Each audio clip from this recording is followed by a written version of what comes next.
Over my career, I've done a lot of interviews with some well-known people and some people no one's heard about before.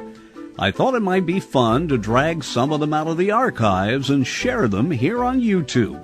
And it's always fun to interview somebody who's upbeat. I was a fairly good acquaintance with the late Janet Waldo, who voiced Judy Jetson and Penelope Pitstop and a lot of other cartoon characters, had her own radio show. Anyway, we'll get to that.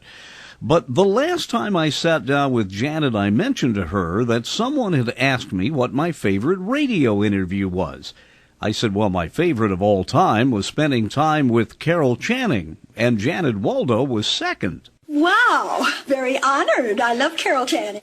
Were you as energetic as a child as you became as an adult? Well, I've been told that I was. I had great energy, and I had a magnificent, both parents, but my mother, she was a fantastic singer in her youth, and she had dreams of theatrical dreams and everything. So she sensed that I was interested in drama, which I certainly was, because a poem I would like to recite, or I would remember it immediately. And so she sort of encouraged me.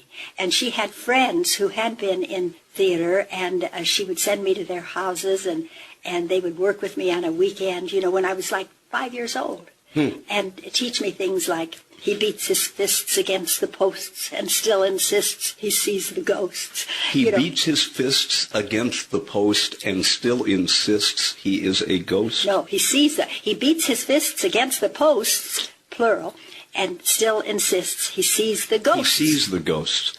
Boy, that's like Moses' sheep. It's one of those phrases such as duct tape. That's a purposefully wonderful tongue twister. I love that. Oh, and I remember she taught me, this lady, a canner, exceedingly canny, once wisely remarked to his granny, a canner can anything that he can, but a canner can't can a can he? I love that. Isn't that cute?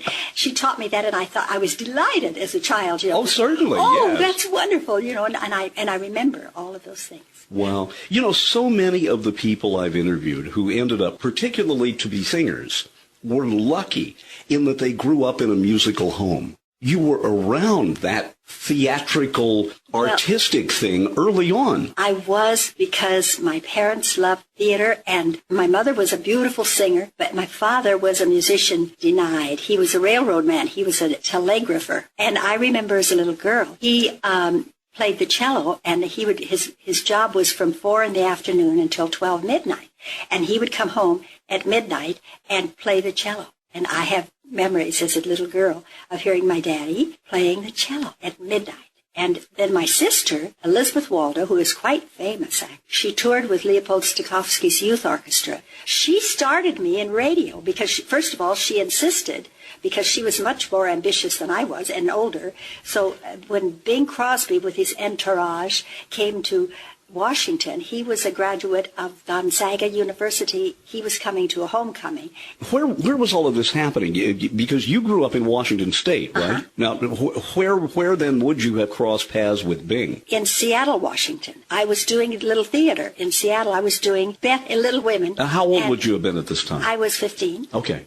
And he and his entourage from Paramount Studios, they saw that theater production. After many different auditions, I was, in the semifinals and the finals and the semifinals, I won it. The prize was a 3-month contract at Paramount Studios. My goodness. Paramount Pictures. Then they brought my mother and me to Paramount, to Hollywood, and I remember the neighbor lady said, "Oh, you're not going to take that child to that wicked city." And my mother was very worried. She thought, am I doing the wrong thing? Is this bad? Is this bad? But I won the contest, and I was under contract, actually scheduled to be under contract for 3 months, but I was under contract for 2 years. But you know what? I didn't like it. I didn't like pictures because I was under a stock contract where there were all, girls who were nothing but gorgeous. They had never had any experience in acting. And I, of course, dreamed of going to New York and being on Broadway. You didn't want to be just a pretty face. No. Yeah. And I was intimidated because they were so gorgeous. But they had a school at Paramount. and they had us doing scenes and everything. And because of my little theater experience, I got all the parts.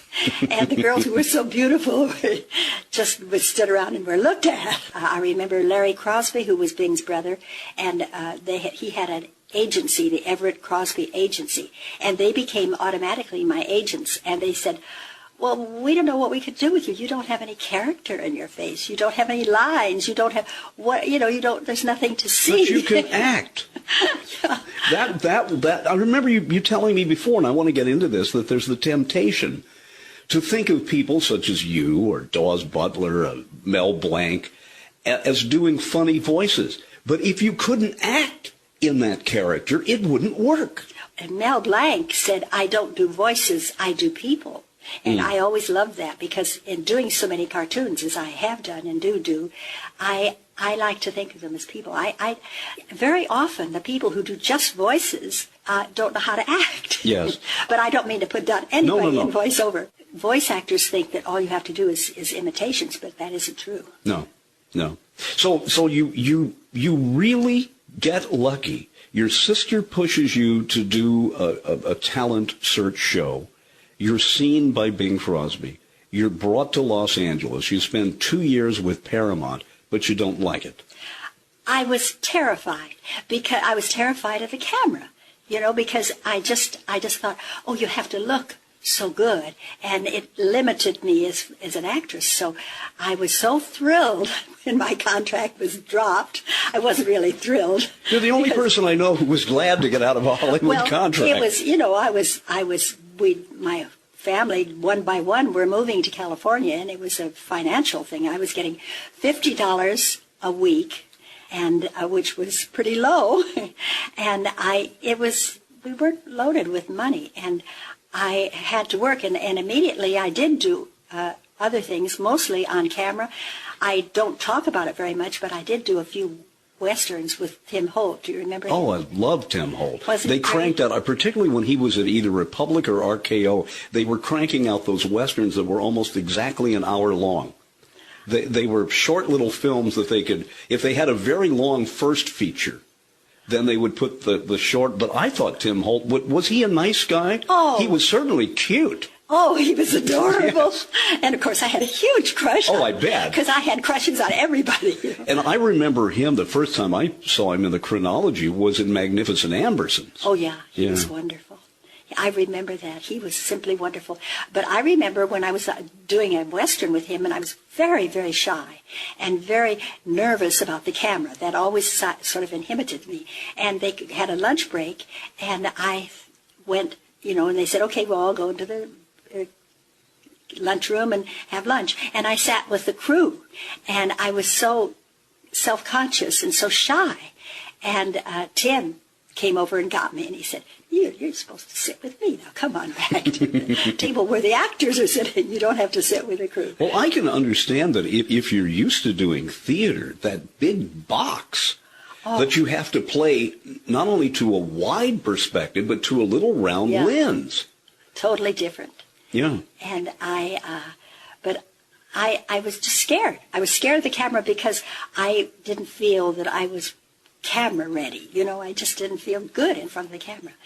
But when I got the Jetsons, I was working with Tony Franciosa on a show, and they called me on the set of the show and said, you want to audition for a cartoon? And I said, a cartoon? Oh, that's like radio. Yeah, I'd love to do it. Well, let's jump back, though. You're in Hollywood. Members of your family are moving to L.A. You're not bringing in much income. You get out of that contract with Paramount. What was your first radio gig? Or did you do theater and then radio? First thing after the contract was the Westerns. Then I went into radio right after that. And I met all of these wonderful people. And for the first time in my young life, I was courageous. And I would walk up to a producer and say, I'd love to work for you in case you have any auditions coming up. And of course, I'm totally fascinated with radio. And I think it was because Bing took my mother and me to his radio show. And I thought, oh, this is wonderful. They don't have to wear makeup. They can just talk into the microphone. And so when I got first into radio, I was brave. Where in pictures, I was so shy that if I would see a producer coming down the hall, I would run into the ladies' room. The neat thing about radio is that although the people, it amazes me how the people who were leading actors in the top shows weren't paid hardly anything. Oh, nobody worried about the money. They just wanted the job. Yeah, but that when you left the studio, no one recognized you. Oh, that's You know, you could remain completely anonymous at the grocery store. I love radio to this day. I love it. Bob Lee was a director in radio, and I had worked, for all sorts of different directors, and when I met him, I thought, he's young. Everybody else was so old. Now, this is the man who would become your future husband? Years later. Yeah. But he had the courage to hire me for dramatic roles, which in radio I mostly did, I did Meet Corliss Archer. Yeah, well, I want to talk about that, but you said to me once one of your favorite roles was in Cyrano de Bergerac. Yes, that was opposite Ronald Colman. Oh. And let's see, I also... Was there ever a man with a more wonderful voice than Ronald Colman? Oh, he was a brilliant actor and a dear man. I should explain to those who don't know, is that Colman and this one, it is a far, far better thing. Had this wonderful voice. Very good. Thank you. And his wife was Benita Hume, and yes. they had them on the Jack Benny show once, and they thought it would be a one-shot deal. Well, the interplay between Benny and Coleman, whom they pretended lived next door to Benny, who I think actually lived 3 houses away or something, was so funny, and Jack would imitate Ronald, and he would always call Ronald's wife Benita. Oh, he was darling. But he was a good friend of Bob, my husband, who was then in radio, and he had him working with him many times.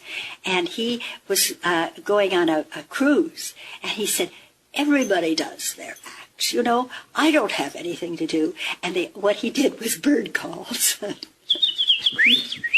Oh, very Thank you good. very much. I'm kind of known in Palm Springs. I have a friend who plays piano, and he has me do...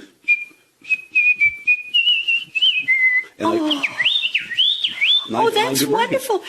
There's no place for that anymore. Oh, my mother could do that. My mother was a wonderful whistler as well as a coloratura soprano. Well, I can hit the note. I can hit the note square, but I can't do anything fancy. My dad could do what they call flutter tonguing. Oh, I'm so impressed with that. Oh, thank you. Oh, that's beautiful. Let's go back to the 40s, and I'll replace Elmo Tanner, one of those wonderful whistlers there. I'll give you an example on Heartaches, which was Ted Weems and Elmo Tanner, I think. It's...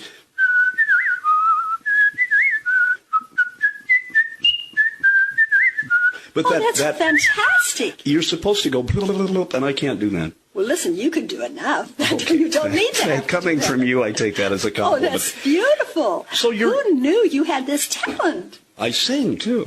Oh, you do? Yeah, the last time we were together, we were talking about voices, and I mentioned that almost every radio person has an alter ego. And yeah. I'll tell you the story. I was working, I think I was 19 or 20, and the salesperson comes into the radio station and says, there's this crazy guy who has started a discount store called Big J's. He said he wants some crazy commercials. Why don't you do the grandmother's voice that Jonathan Winters did? Well, Maudie Frickard kind of had a whiny voice. And I didn't want to do that. So I asked my dad, I said, is there any man in our family who sounds funny? He said, well, how about your grandmother's brother? He had been a Methodist minister, but as he got older, he had kind of phlegm came up. You should do voiceover. Well, I always wanted to. But old Bob, it's just that typical old voice. But what's neat about that is I've done a lot of home videos, and I did a 1-hour comedy album about a year ago, and Bob plays a part. I am a much better actor as Bob than I am as myself. Really? Yeah, and I hear the characters I do, and I thought, that's really believable. But then when I try to act, I sound kind of wooden. Well, you don't need to act because you've got so many things within you that you can do.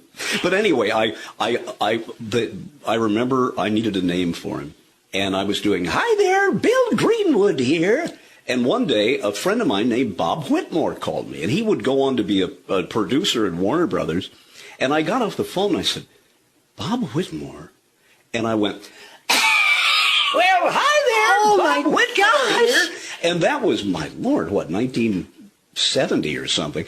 That's fantastic. I had no idea you could do those voices. Well, I didn't come here to show... But I'm so impressed. And you do them so naturally. Well, and then it's just a little, if you want to do a little... These are, I call them Jerry Lewis voices. The voices that are all up... And he's just a little tiny... But you're right. You have to take on that persona. Yeah. You have to become that silly little kid to do that voice.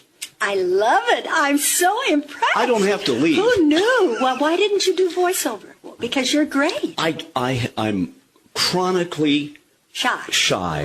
And I think a lot of people, and I shouldn't use the word talent here, but a lot of people with talent are not good promoters. That's why they have to have a manager. And the persona of a news person is not someone that goes, "Hi, hey, lady." You don't do that as a news person. But anyway, but I'm so impressed. Oh, well, thank you. We'll have to do some. The other thing is, I was listening to a Gunsmoke, and it was the great actor John Daner, another guy I would have loved to have met, was doing an old man's voice, and it was that kind of like that, Joe Barbera would have loved to. It's almost, you have these death rattles come up. But what's funny is that I can do those and not get a sore throat, but if I talk too much as myself, I do. Oh. Because I never was trained. When I sing, for example, I kind of talk down here, but that's artificial. I sing, "Awake" up here because I'm an Irish tenor. But over the years in radio, you've been so talented. Let's start a new cartoon studio. Oh, listen. Because I always thought my friend... You're a secret that nobody knows about. I always thought my friend Bob and his... Well, Stu is his name. Together, they would be this old man and this kid who's just on drugs all the time or something, would be a funny cartoon. But I don't think today's kids would sit still for it. Are you kidding? Why not? I don't know. There again, I don't have enough faith in myself. Oh, you are good. Were you did serious acting, but yet your speaking voice, in a way, is kind of like Judy Jetson because you're so energetic. Did you have to tone down? When for example, when your late husband was directing you in serious drama, I can see that they would say, Judy, calm down. Oh, absolutely. And the director, I remember on Corliss, even when I was doing Corliss Archer, meet Corliss Archer, he would, in the microphone, he'd do this with his hand, moving his hand down, because I would go higher and higher and higher, and he'd say, lower, lower, lower. I had to keep myself in check in radio but Ozzie Nelson, with whom I did Ozzie and Harriet, and I did Emmy Lou, a little teenager next door. And how old would you have been at that time? I was probably about... Okay, so you were kind of the right 19, age to do the character. Oh, yeah, because I was trying to get into radio, and I was playing all sorts of dramatic roles. Ingenues. And then I could just be myself, and so... How did that happen, then? Corliss Archer was almost at the time, the quintessential, bubbly high school girl, kind of like a grown-up baby Snooks in a way, who was always, there's that wonderful episode where your dad has a headache. And you may not, because you did so many of them. I remember. But your mother keeps saying, quiet. And then you try to be quiet. And they say, but Daddy. Yeah, I remember that. Yeah. Fred Shields was the father of that. He was wonderful. Irene Tendrell was a wonderful actress. She was the mother, and she was also a theater person. That was the wonderful thing about radio. Most of the people in radio at that time were from the theater. She was a Shakespearean actress. And something wonderful, the people at radio were all actors. I mean, real actors from theater, which was why they were so great, because they were studied, controlled, experienced actors. And the one thing I've learned through research that just blew me away was how little rehearsal you had. None. We had one read-through. You'd sit at a table with the director and just do a read-through? We'd read around once, read the script cold, and then one reading on the mic, and then the air. And the mic was basically for the engineers, I would suppose, to do the levels and exactly. everything. I remember Harry Bartell, who was in everything in radio, telling me that they did that with Gunsmoke, that sometimes if they had problems, they would actually do a couple of Gunsmokes with no rehearsal, that the director would simply say, this is the plot, you're a minister, you got a slight German accent, this is the way we're going to go with this. Of course, that was on tape so they could fix it. Oh, but this was before tape. Yeah. And that when was did Corliss Archer start? 1945, I think. Yeah, before tape. Yeah. Do you remember the first show? What opening night was like? Live audience, I presume. Oh, absolutely. Knowing that you had to get off on time. I mean, unlike a play, that if it runs long, it's okay. But with radio, there's a guy with a stopwatch there. Well, they would come to the microphone, because it was all live, and you would have your script, and when they were running long, they would come and make big X's and, an arrow where you had to skip and go to where because they had to cut places on the air. Mm. And I did that with Bob Hope. I did a little girl selling cookies. Would you do that for us? I remember you telling me about that. You're trying to get him to buy Girl Scout cookies, right? Yeah. Well, Mr. Hope, these are wonderful cookies, and I know you're just going to love them.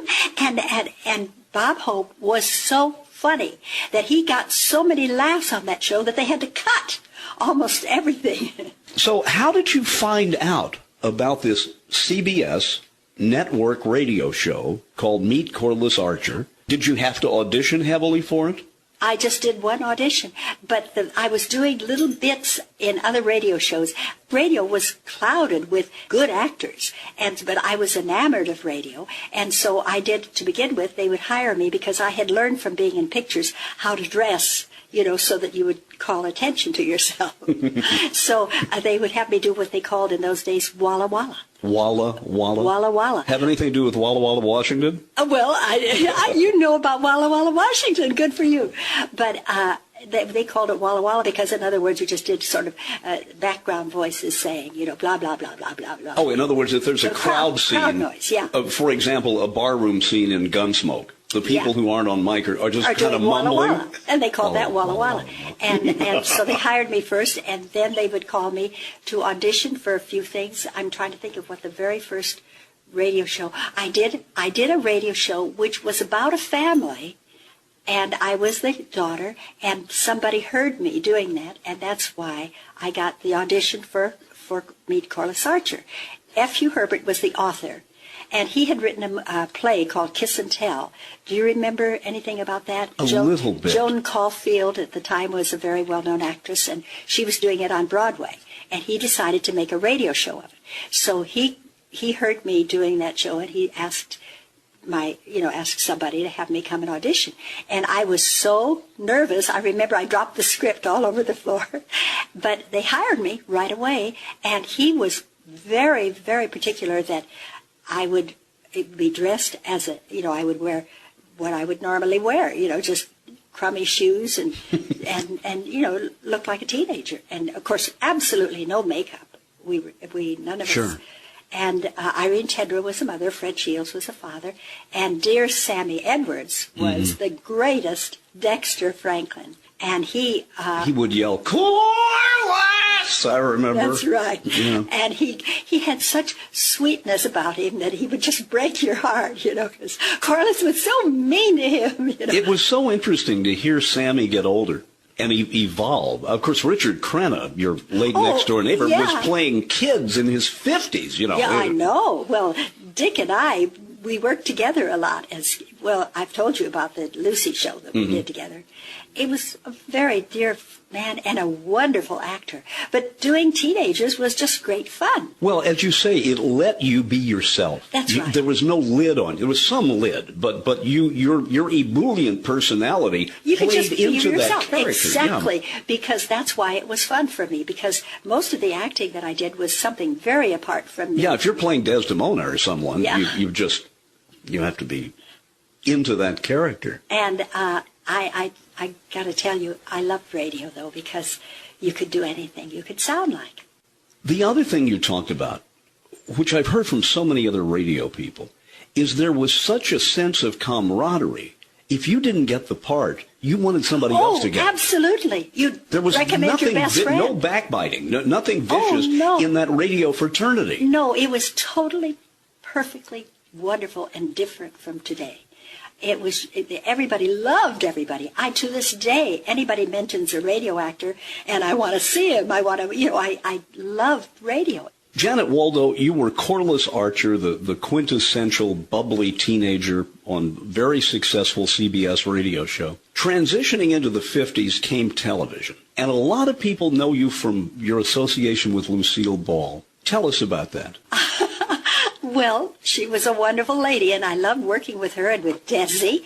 And I worked with Dick Crenna on that show, and it was a couple of teenagers who were in love with Lucy and Desi. I was in love with Desi, and Dick Crenna was in love with Lucy. And so in order to get rid of us, they aged themselves. Oh. And actually, then Lucy wheeled Desi in a wheelchair, and I was the teenager waiting to see my hero and everything, and he was in a wheelchair, and I said, "But you're so old."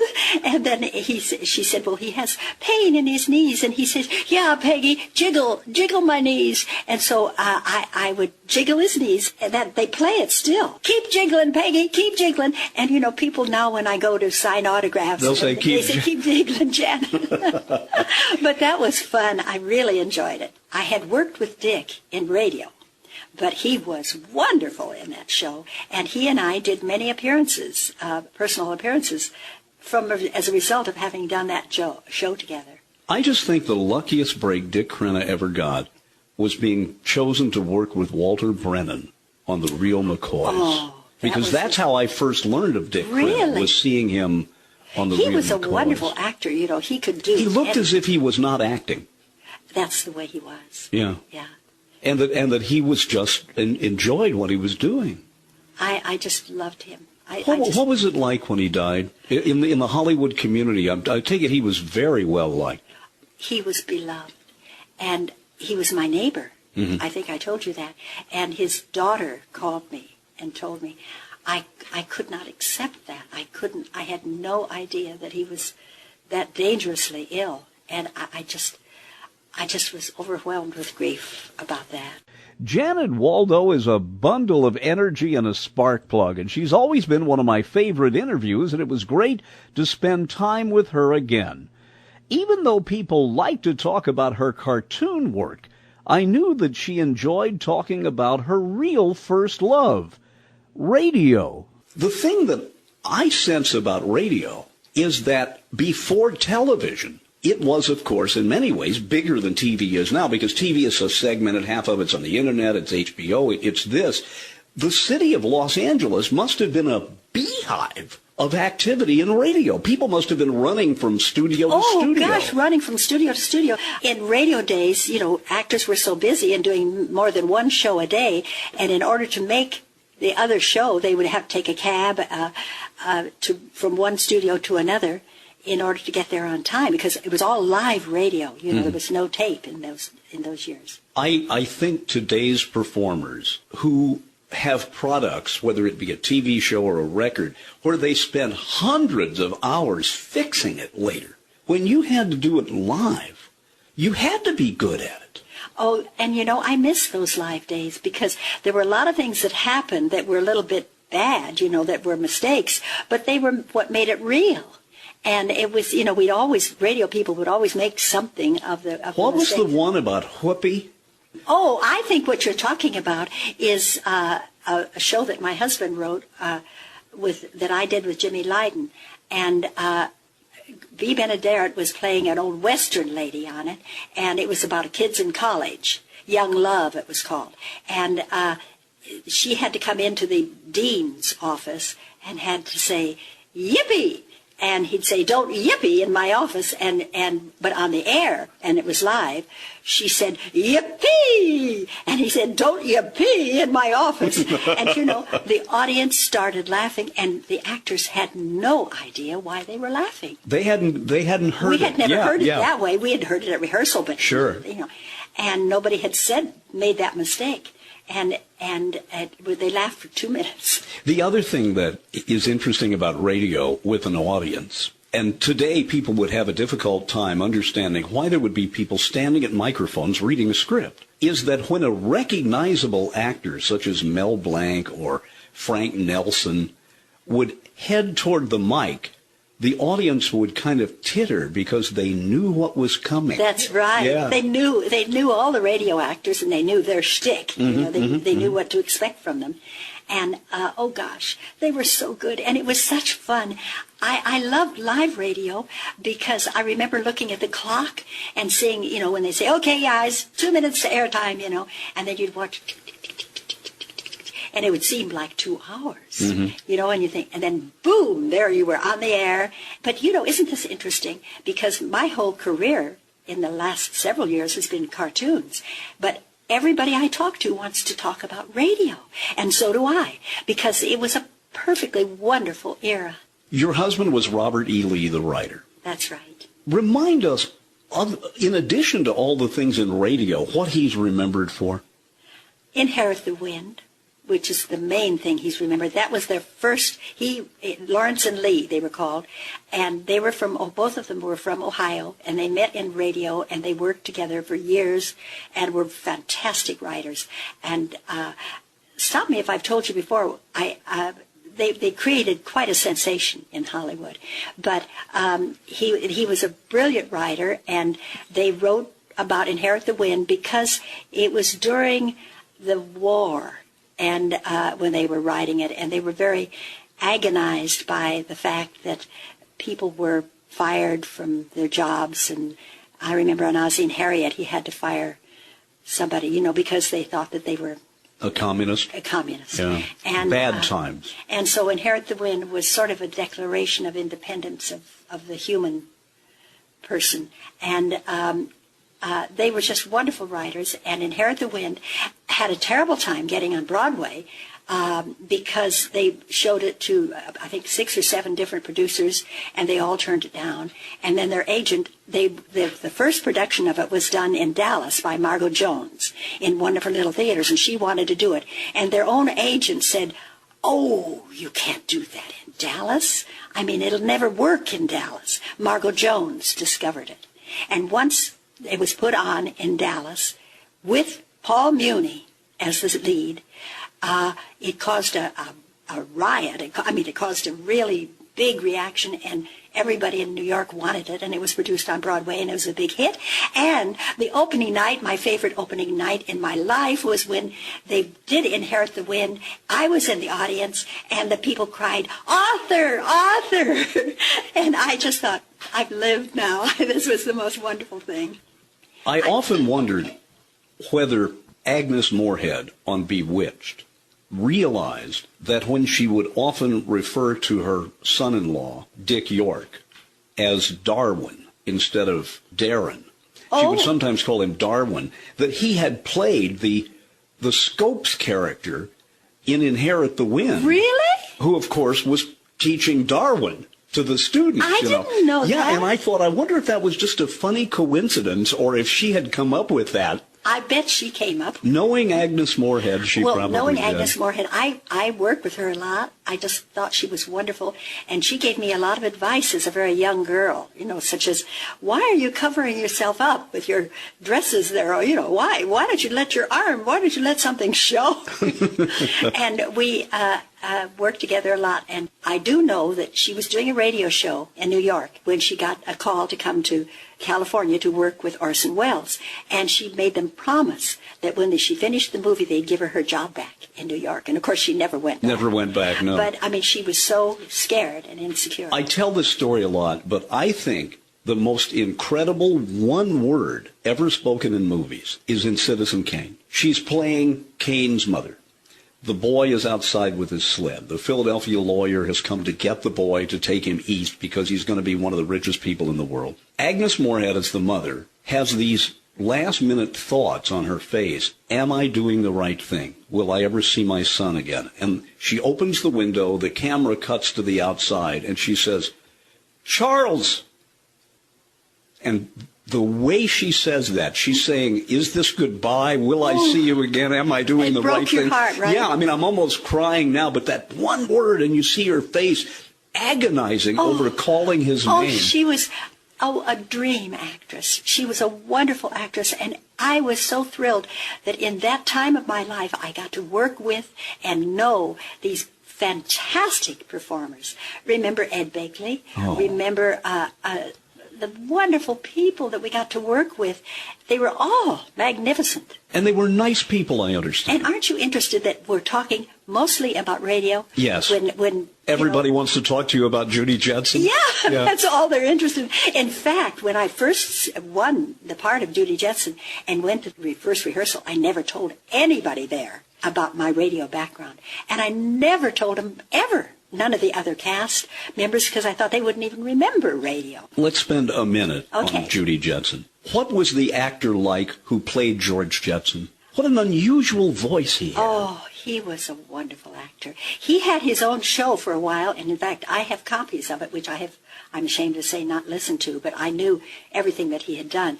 But he was not interested in doing voices. He only did George Jetson. And he was fantastic. And, you know, Joe Barbera auditioned a lot of people for that, and in fact even hired one man to play the father in the Jetsons. And then he decided on, he wanted to go with George O'Hanlon.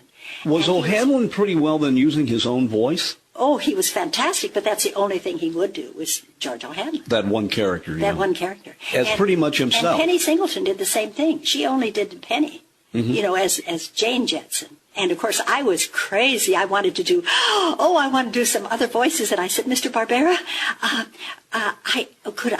he said, make me a tape.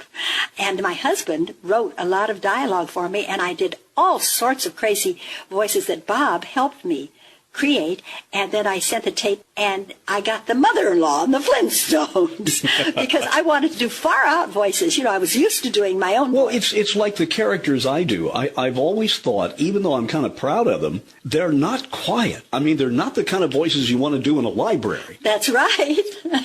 And most of the really exciting cartoon voices, they're still acting, but it's over the top, but they have to be because they're bigger than life in a lot of ways. The cartoon is upbeat. I mean, how many sad cartoons have you seen? Oh, yeah. And the thing we forget today, this wasn't a Saturday show. The Flintstones, these were primetime television shows. That's right. That's right. Hanna-Barbera, I think the Jetsons was one of their favorite babies.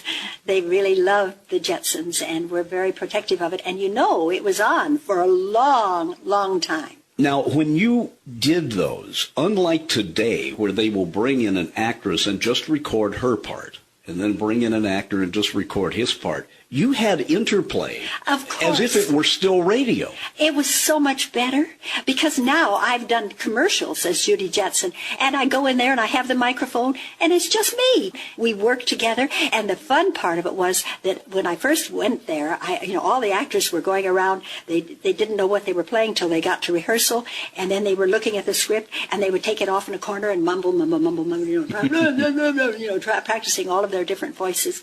And then it was like in a symphony orchestra where all of the people are tuning up. It must have been, as they use the word rush now, meaning with adrenaline feeling, the first time the ensemble for the Jetsons got together and the rehearsals were over and it clicked and you each realized what these characters were. It must have felt wonderful. It felt so great. And I remember I was terrified when I got called to do the Jetsons. I thought, oh, my gosh, what are they going to ask me to do? And I was so scared. But Joe Barbera directed the first 24 episodes, and he used to take 6 hours to direct it. 6 hours. To do a half hour, which isn't even a half hour. It's about 20 minutes. Yeah. He knew exactly what he wanted. He was a wonderful director. I remember Dawes Butler, well, everybody loved Dawes Butler. What a sweetheart of a guy. But Joe would pick on him. He wouldn't let anybody get, he said, no, and that isn't right. Now, come on, what else have you got? And Joe was just very, very particular, and he wouldn't let you get away with anything until he heard what he wanted to hear. Now, when you were called to do the character in the Flintstones, you worked with B. Benaderet. Yes. And you worked with Alan Reed Sr. Yes. Now, the interesting thing is, if you go back in radio, Alan Reed Sr. played a character named Pasquale on a show called Life with Luigi. he would play uncles, and I would listen to these shows, and then because I heard Flintstone first, I'm thinking, why is Fred Flintstone playing somebody's uncle, right? But I have heard that Alan Reed was just this big, frumpy ball of energy. Oh, he was. And, he played many, many parts on the Jetsons. A talking watch one time, He would, and Don Messick, who was also and Dawes Butler, of course, were fantastic actors. But I remember the last show we did for the Jetsons, Joe said, Don, you're going to do the camel. And Don said to me, I have no idea what a camel sounds like. But he came up with something that was right on the nose. This sounds like the tapes I've heard of the great, I bow to him, Paul Frees. Oh, I loved him. And June Foray, and I bow to William Conrad in taping Rocky and Bullwinkle. Yeah. Because Jay Ward, who did that, would say, okay, Paul, sound like a sewing machine. Or something. And they would come up with something. Amazing. But, I didn't realize it until Don Messick told me, but he had been a ventriloquist. No. Before he was an actor. Yeah. Well, Don had that great, so many, of the little characters he did in the Hanna-Barbera cartoons and Quick Draw McGraw and everything. Yeah. You can kind of hear that down. Yeah. Oh, he was great. It was such a privilege to work with those really brilliant people. And, of course, I loved them all.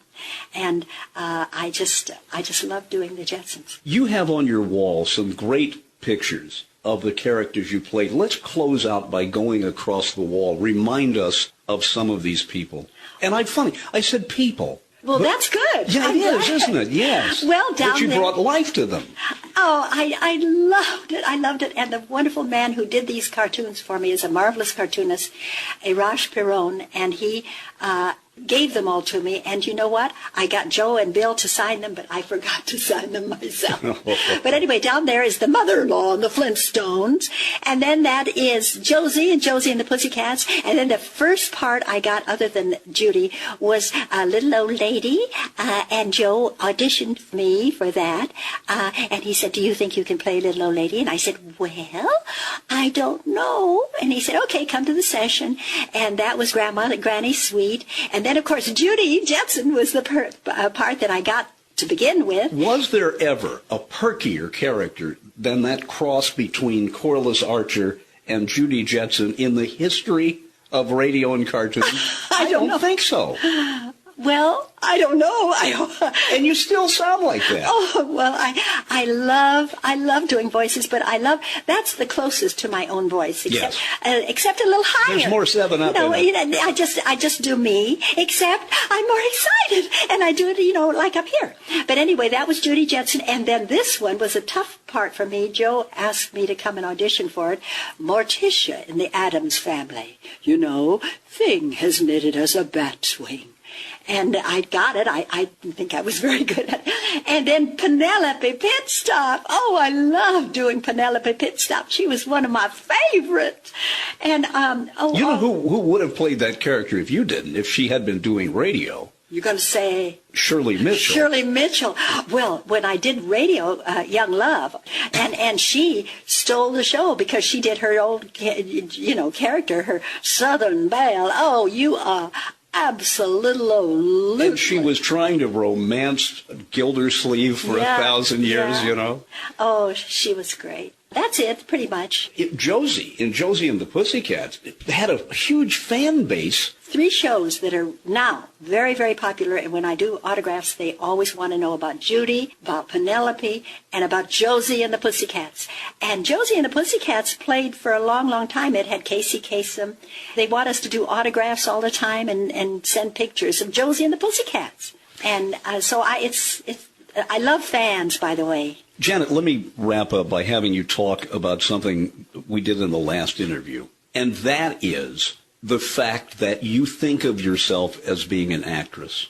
In your psyche, the fact that this is cute, it's funny, millions of people watched, but you were acting, and you were doing something that you wanted to do. Talk about that.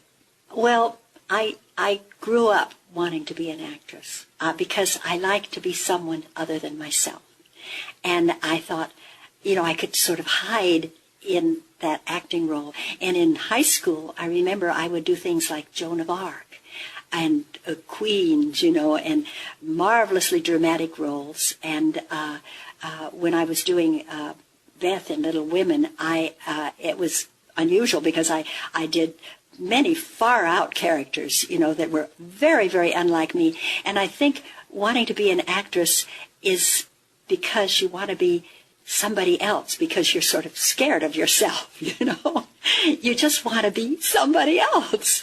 Does that answer your question? I'm not sure. No, very much so, yeah. For example, my Bob Whitmore character I don't cuss a lot. Now, I can do that as Bob. But you can't do it as But I don't yourself. do it as myself. Yeah, this is the trick. I mean, this is the thing. By being an actor, you can be somebody else. And that's why I wanted to go to Broadway. Because I never really knew me, but I knew all of these characters I played. I somehow fell in love with them. You should have the satisfaction of knowing that there are damn few people in Hollywood, in entertainment, who have done as many things as you have. I'm very grateful. I really don't know how I've been so fortunate. And I also had very good things to do in film. I mean, working with Tony Franciosa was quite a wonderful experience. And I worked with many fantastic people in films. And but film scared me. I was always afraid of the camera. The camera was, as far as I was concerned, the enemy. And that's why I love cartoons and radio. Is there any way we could ad-lib something where my character's talking to Corliss or something? I can't think of a scenario.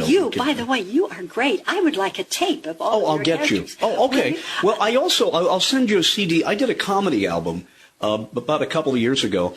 It's kind of inside because it's based on radio news. It uses all my characters, and I did something You're wonderful. I wanted you know to what do. I would do if Joe were here, if Joe Barbera were here, he would love to hear your characters. Well, thank you. And I mean, you would be put to work immediately. But this is the way I stay fun with myself. When I'm around the house, I'm Bob a lot, and and I don't like to think I have a split personality, but I think if you do voices like that, you have to.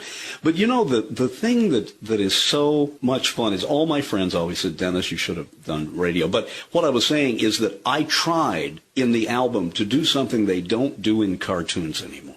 When a character moves over here like this, he's got to go off mic a little bit. Mm-hmm. And they use these $3,000 microphones, and they're all up like this. And even though they're dancing around as their character, they back up 4 or 5 feet, they're always right up here. They should be back here the way they did it in the radio. But listen, you remember Howie Morris, don't you? Oh, yeah. Because he was the first one on the first session I did for Hanna-Barbera, and I realized, because I had been working in radio where you were very strict, you stayed in line with the microphone and everything. Howie Morris he did Jet Screamer on the Jetsons, and he was going, whoa, Ray, oh, baby, baby, baby, and he was moving his arms around and moving all around, and Joe loved it. Everybody loved it. You could do that. You could do that in cartoons. But they don't now. Cartoons are so... I know they're... But isn't there a temptation when you get older to say everything new is bad? I suppose, but I don't think that's entirely untrue. Yeah. Oh, this is fun. Would you rather be Judy Jetson or Corliss Archer? Judy is the most contemporary. Okay. I would rather be Judy Jetson. Now, I understand here that you're applying for a job as a typist. Is that correct? Oh, yes. I am a typist. I can type. How many words a minute? Well, I'm not sure, but I'm pretty fast. For example, if I gave you a dictation, could you do that? Well, if you don't talk too fast. Could we have the next person here, please? Oh, you mean I'm not going to get the job? Well, this is a difficult job. I mean, you can't just have education on a matchbook. You have to be able to do something. Oh, well, you're hard to work Do you for. drive trucks, or is there anything else you might want to do in this company? You know something? What's that? I've never wanted to be a truck driver. Well, let's go outside. I'll show you how to do it. Oh, you're fun. Thank you. Janet, this has been a wonderful hour. I loved it. I feel much better now at the end than I did at the beginning. Well, good. And thanks for joining us. Oh, it's my pleasure.